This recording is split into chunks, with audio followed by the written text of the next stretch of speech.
On pose f pour qu'elle représente la fonction à intégrer. Et on prouve que f est continue sur l'intervalle d'intégration. Elle admet alors des primitives sur cet intervalle. On identifie qu'il peut y avoir un lien entre le cœur de l'exponentielle, moins x2, et le facteur x. On va donc poser u de x est égal à moins x2, et on calcule u' de x égale moins 2x. Et comme on sait que e de u a pour dérivée u' e de u, on pose grand F égale exponentielle de u. On calcule grand F' égale moins 2x e2 moins x2. Malheureusement, on n'a pas tout à fait f à cause du moins 2.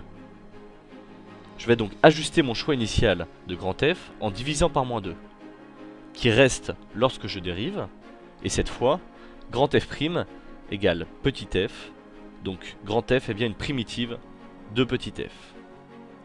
A l'aide du cours, l'intégrale de f de x sur 0, 1, vaut alors la primitive grand F prise entre 0 et 1, soit grand F de 1 moins grand F de 0. J'ai plus qu'à remplacer les valeurs et à les regrouper. D'abord, on prouve que f est continue, donc qu'elle admet des primitives. Puis, on identifie un lien entre le cœur de l'exponentielle, moins x2, et x. On vérifie que grand F' égale petit f si grand F vaut exponentielle de moins x2 à un facteur moins 1/2 près. Et grâce au théorème du cours, notre intégrale vaut alors e-1 sur 2e.